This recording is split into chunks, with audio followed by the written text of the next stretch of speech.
The 7th New Jersey Regiment, part of Burling's brigade, within Humphreys' 2nd Division of the 3rd Corps, arrives on the battlefield mid-morning via the Emmitsburg Road and then the Wheatfield Road, and takes up a position behind the other two brigades of Humphreys' division, which have been on the field since the night before.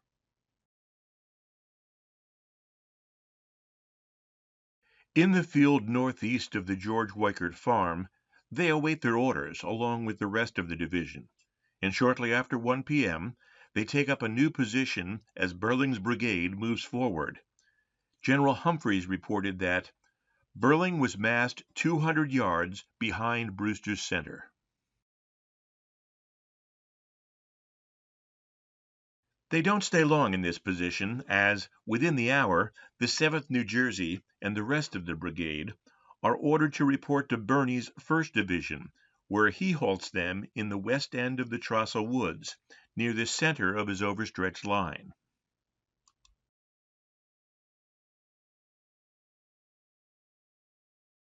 As the afternoon progressed, now well after 3 p.m., and the artillery firing spread along the south base of the 3rd Corps position, Birney ordered Burling, as described by author Harry Fonts, to a high point in a rye field just west of the Trostle woods, where it might support Graham's line and block the gap between the Peach Orchard and Stony Hill.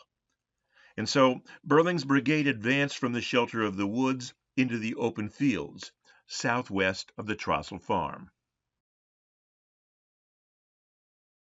In this exposed position, the 7th New Jersey and the rest of Burling's brigade were hit relatively hard by fire from Cabell's batteries to the southwest.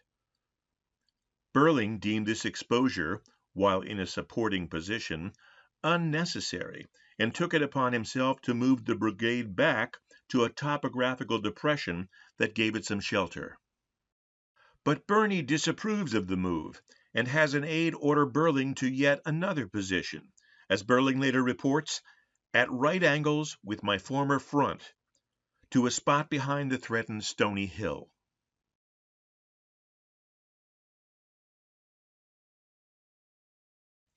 It's at this juncture in the battle narrative that the 7th New Jersey begins to operate detached from Burling's soon-to-be scattered command.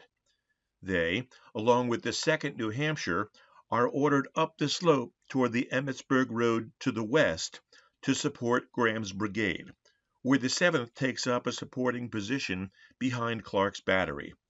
Once again, the regiment is out in the open and exposed to Cabell's artillery fire, but this time they function as a direct support to an active battery and must hunker down and weather the storm. They remain in support behind Clark's battery for over an hour, and as author James W. Woods describes from official reports, were discomforted by artillery bursting over and in their line, becoming even more rattled when exposed to a shower of bullets at their backs, probably emanating from Kershaw's men to the southeast, firing at the batteries on the Wheatfield Road. To relieve this pressure, they adjusted their position about 100 yards to the rear and better aligned to face the infantry fire.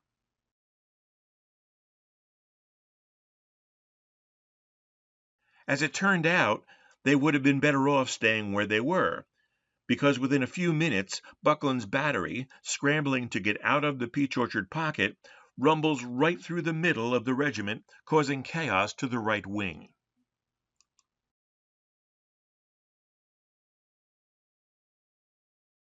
With the left wing relatively intact, as the right wing endeavors to reform, and realizing their position behind the battery prevents them from effectively joining the fight against Barksdale's advance, they fix bayonets and charge.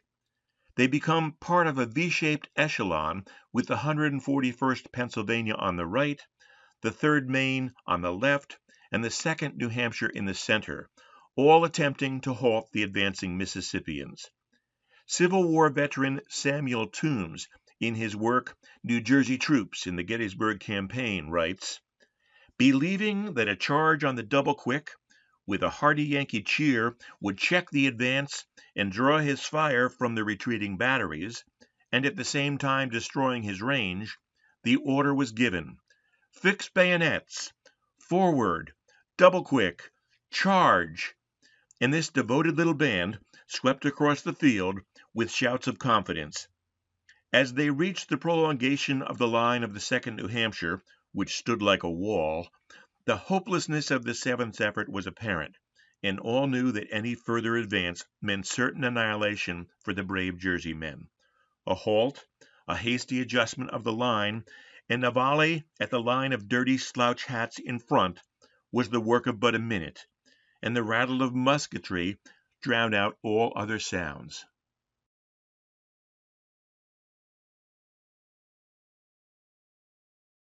Their heroic effort was over in minutes, and the remnants of the 7th slowly withdrew back towards Cemetery Ridge. As a footnote, historic accounts further note that they were part of the ragtag unit remnants that paused near the Trostle barn in an unsuccessful attempt to defend Bigelow's doomed battery.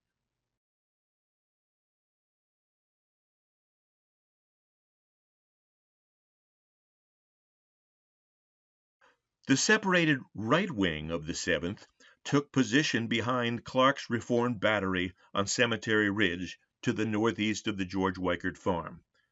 With the shadows long and the sun low in the western sky, both wings reunited with the balance of Burling's brigade in the Patterson Woods. Their fight at Gettysburg was over.